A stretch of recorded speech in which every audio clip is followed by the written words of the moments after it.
자, 먼저 만두 속에 들어갈 재료들을 손질해 보도록 할게요. 이 두부는 면포에 넣고 꼭 짜주세요. 두부가 워낙 물기가 많다 보니까 이대로 넣어버리면 질척거려서 농도를 잡기 위해서 밀가루나 이제 부침가루를 많이 넣거든요. 그러다 보면 이제 맛이 텁텁해요. 이렇게 꼭 짜서 물기를 없애줘야지 나중에 보슬보슬하고 담백하니 만두가 훨씬 더 맛있답니다. 그러니 좀 수고스럽더라도 이 과정을 꼭 해주세요.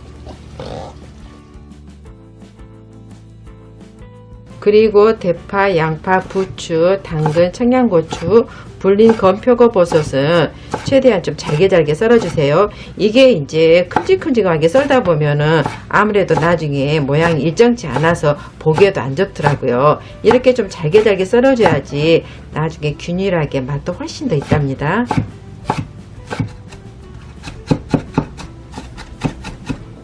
또 이번 반죽 같은 경우는 맛있는 야채라든가 고기, 두부가 들어갔기 때문에 만두뿐만 아니라 전에도 활용할 수가 있어요. 우리 명절에 많이 하는 이제 동그랑땡, 깻잎전, 고추전 그런데 이제 많이 넣잖아요. 그러다 보면은 이런 이제 써는 야채들이 많아지거든요.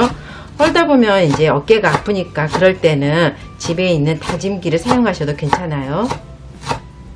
단 다짐기에 너무 이제 곱게 갈다 보면 즙이 빠져 나올 수 있거든요. 그러면 나중에 이제 만두를 만들어도 축 처져서 식감이 또 맛이 없어요. 그러니까 이렇게 칼로 썬 듯이 보슬보슬한 느낌이 나도록 이제 다져주시면 돼요.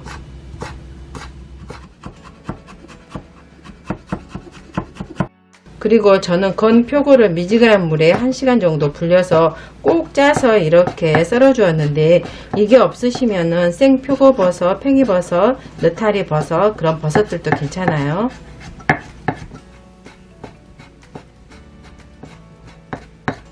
또 잘 익은 김장김치 새콤한 이 줄기 부분이 들어가면 이게 또 아작아작이 씹히는 맛이 있어서 좋더라고요. 근데 이제 김치소가 또 너무 과하게 들어가 보면 김치찌개 같은 그 강한 맛이 느껴지거든요. 그러니까 이렇게 제거해서 버려주도록 할게요. 그 다음 야채하고 마찬가지로 잘게 썰어주세요.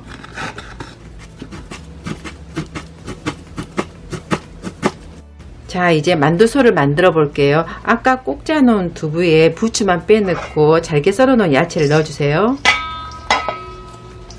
그리고 다진 소고기와 돼지고기를 반반 섞어서 넣어줄 거랍니다. 이 소고기는 담백하고 고소한 맛이 더해져서 맛있고 돼지고기는 부드럽거든요. 근데 이제 아무래도 소고기가 조금 좀 가격이 비싸 하신 분들은 돼지고기만 사용하셔도 괜찮아요. 그 다음 여기에 간을 더해줄 간장과 꽃소금 넣고 더 맛있는 감칠맛을 더해주기 위해서 굴소스도 살짝 넣고 그리고 단맛이 들어가야지 고기의 잡내까지 싹 없어서 좋더라고요. 그래서 설탕을 살짝 넣어줄게요. 또 한식에 빠지지 않는 다진 마늘과 다진 생강도 넣고 참기름과 후추 넣고 잘 섞어주세요. 이때 설렁설렁 섞지 말고 열심히 좀 치대주세요. 지금 보시다시피 접착제를 해줄 역할을 할 달걀이라든가 밀가루가 들어가지 않았잖아요. 그래서 그냥 대충 설렁설렁 꺼내서 모양을 잡아 놓으면 10중 8구 나중에 뚝 풀어지거든요. 열심히 던지고 이렇게 누르고 팍팍 섞어줘야지 엉겨붙은 성질이 나와서 이게 조금 뭘 넣지 더 추가하지 않아도 모양이 예쁘게 딱 잡힌답니다. 이게 중요해요.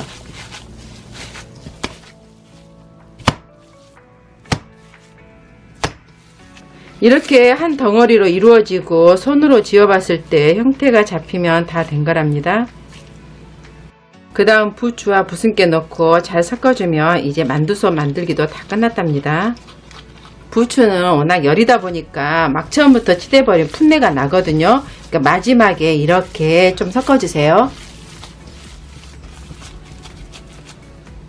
또 저는 반죽소 3분의 1을 덜어낸 다음에 김치에 한번 섞어줄게요. 그러면 이제 매콤한 김치만두가 되겠죠.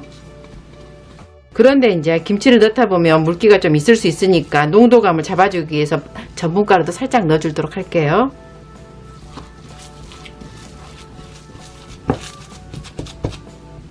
이제 다 끝났어요. 한 입에 먹기 적게 떼어낸 다음에 돌돌돌 빚어주세요.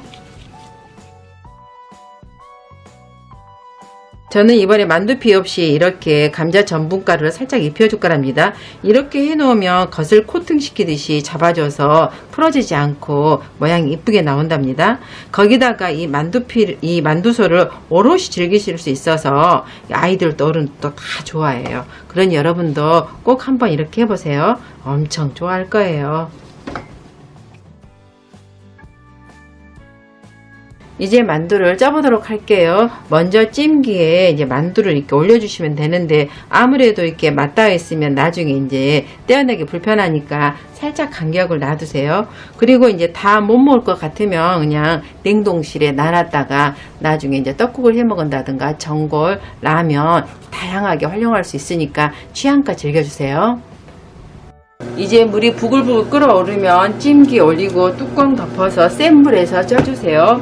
이거 이제 전분가루가 투명해질 때까지 쪄주시면 되는데, 제가 한번 시간을 재보니까 대략 13분에서 15분 정도 걸리더라고요.